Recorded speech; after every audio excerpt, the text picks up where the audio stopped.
Hello दोस्तों, आज की इस गौतम बुद्ध कहानी के माध्यम से आपको कुछ ऐसे तरीके बताने वाले हैं जिसे आप धोखा खाने से खुद को बचा सकते हैं। दोस्तों, अक्सर आपने देखा होगा कि भावात्मक रूप से कमज़ोर लोगों का लोग हमेशा फ़ायदा उठाते रहते हैं।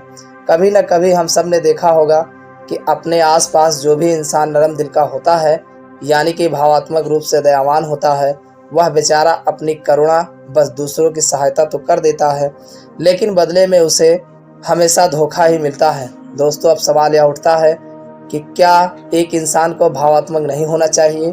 क्या उसे दूसरों पर भरोसा नहीं करना चाहिए? दूसरों की सहायता नहीं करनी चाहिए? क्या दयावान और संवेदनशील होना एक गुनाह है या फिर कोई गलती है? दोस्तों, यही इस कहानी के माध्यम से जानेंगे। वीडियो में आगे बढ़ने से पहले आपसे एक अनुरोध है कि वीडियो को लाइक और चैनल पर नए हो तो चैनल को सब्सक्राइब अवश्य करना। दोस्तों, बहुत समय पहले की बात है।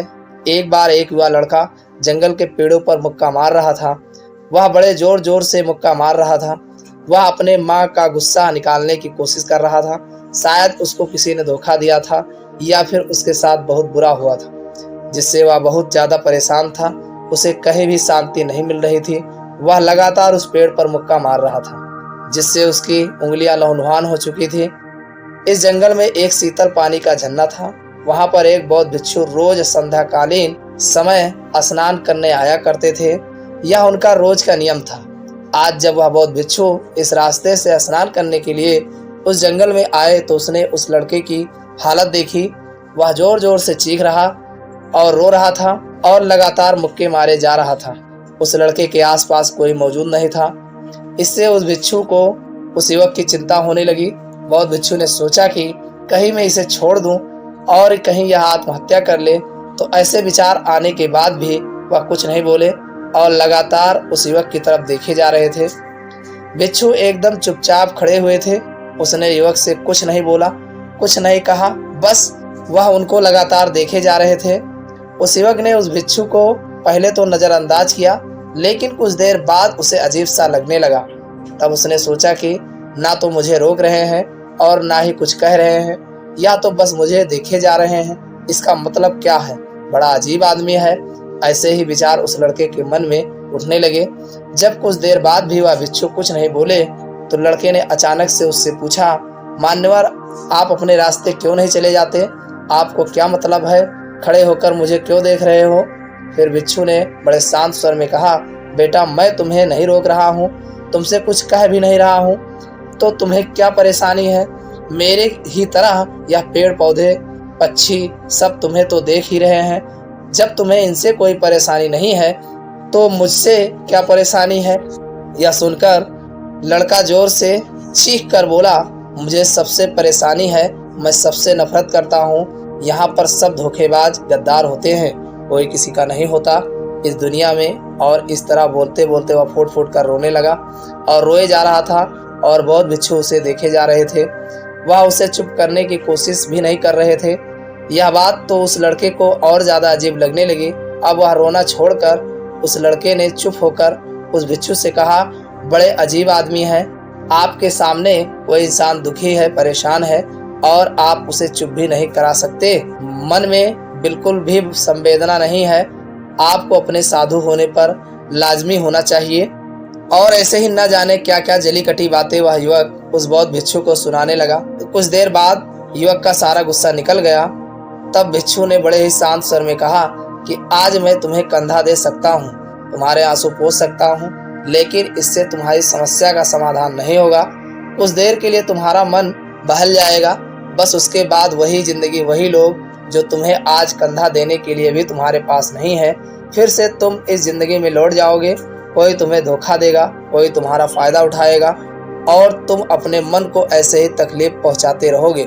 आंसू पहुंचाने के बजाय तुम्हें मुझसे कुछ ज्ञान की बातें लेनी चाहिए, जिससे तुम्हें जीवन में कोई भी धोखा ना दे सके, तुम्हारी अच्छाई का कोई फायदा ना उठा सके। बेटा, याद रखना, आंसू पहुंचाने वाले तो तुम्हें बहुत मिल जाएंगे, लेकिन ज्ञान और सही समझ देने वाले कभी कभी कोई इंसान मिलता है। भिक्षु ने उसे बताया कि मैं पास ही के झरने में स्नान करने के लिए जा रहा हूँ। वहाँ पर शीतल पानी है अगर तुम चाहो तो तुम मेरे साथ चल सकते हो। यहाँ पर अकेले परेशान होने से अच्छा है कि तुम झरने की शीतल पानी में स्नान करो, जिससे तुम्हारा दिमाग, मन, मस्तिष्क और तुम्हारा शरीर सब कुछ पवित्र हो जाएगा। यह सुनकर वह लड़का उस बिच्छू के पीछे पीछे चल दिया। जंगल के बीचों बीच रास्ता झरने की तरफ जाता था। जंगल में सन्नाटा छाया हुआ था। उनके पैरों तले सूखे पत्तों की चरमराने की आवाज़ पूरे जंगल में गूंज रही थी। आज पूर्णिमा की रात थी और आसमान में चांद अपनी उजली रोशनी उसे जंगल में फेंक रहा था। उस रोशनी में दोनों उस झरने की तरफ बढ़ते चले जा रहे थे। रास्ते में चलते चलते उस युवक ने उस बिच्छू से कहा, मान्यवर, आपकी जिंदगी मस्त है, आपको किसी चीज़ की कोई परेशानी नहीं है। क्या आपको पता है कि दुनिया में कैसे कैसे लोग बसते हैं? कितने धोखेबाज, कितने मुख्तार, और सबसे बड़ी बात, अपने लोग ही धोखा देते हैं। जिसे हम प्रेम करते हैं, जिनको हम अपना मानते हैं, जब उन्हीं से धोखा मिलता है तो कैसा महसूस होता है। कभी कभी तो ऐसे लगता है कि भोले और दयालु लोगों के लिए यह दुनिया बनी ही नहीं है, यह सिर्फ धोखेबाजों के लिए है। मौके के लिए यहाँ पर फलते फूलते हैं, वहीं आनंद से जीते हैं, और हमारे जैसे लोग जो दूसरे की सहायता करते हैं, दूसरों को अपना मानते हैं, वह हमेशा जीवन भर दुखी रहते हैं। यही जीवन की सत्यता है और यही संसार है जिसमें हमें रोज घट घट कर मरना पड़ता है। आपने सही किया, ऐसी जिंदगी को त्याग दिया, पीछे छोड़ दिया। अब बस अपने में मस्त रहिए, किसी से कोई परेशानी नहीं है, किसी की कोई चिंता नहीं है। मैं भी सोचता हूँ मैं भी संन्यास ले लूँ, छोड़ दूँ इस दुनिया को। यह सुनकर उस बिच्छू ने कहा, बेटा, तुम्हें क्या लगता है सन्यासी जीवन बहुत आसान होता है? बिच्छू ने बड़े शांत स्वर में कहा कि तुम्हें 2 वक्त की रोटी तो शांति से मिल जाती है, हमें तो कभी कभी वह भी नसीब नहीं होती। अगर मिल जाए तो हम खा लेते हैं, वरना हमें तो भूखा ही सोना पड़ता है। यही सन्यासी जीवन है, हमें हमेशा नीचे सोना पड़ता है, सिर्फ एक लंगोटे में रहना पड़ता है, चाहे कैसा भी मौसम क्यों ना हो। बेटा, यह सब तुम्हें आसान लगता है तो तुम भी सन्यासी बन जाओ। फिर युवक ने कहा कि आप कहते हो ठीक ही है, संघर्ष तो दोनों तरफ है, संसारिक जीवन में भी और सन्यासी जीवन में भी। वैसे संसारिक जीवन भी अच्छा है, लेकिन जब तक घर परिवार में सुख शांति बनी रहे, धोखा ना मिले, हमारे लोग हमारा फायदा ना उठाएं, हमसे झूठ ना बोले, हमें धोखा ना दें, तो जीवन जीने का आनंद होता है, वरना तो जीवन नर्क हो जाता है। फिर बिच्छू ने कहा, देखो, सन्यास अपने मन से लिया जाता है। जब हमारा मन कहता है कि हमें सन्यास के मार्ग पर सफलता हासिल करनी है, आगे बढ़ना है, तो ही सन्यासी जीवन सफल है। लेकिन तुम अपने घर से परेशान होकर, दूसरे लोगों से परेशान होकर सन्यासी बनना चाहते हो, तो तुम्हारा सन्यासी जीवन भी कभी सफल नहीं होगा। इससे अच्छा तो तुम सांसारिक जीवन में अगर कुछ तरीके, कुछ नियम अपनाओ, तो दूसरे लोग तुम्हें धोखा नहीं दे पाएंगे। सबसे पहले तो यह समझो कि धोखा उन्हें ही मिलता है जो भावात्मक रूप से कमज़ोर होते हैं, जिनके दिल जल्दी पिघल जाते हैं, जो दूसरों को दुख नहीं देख पाते।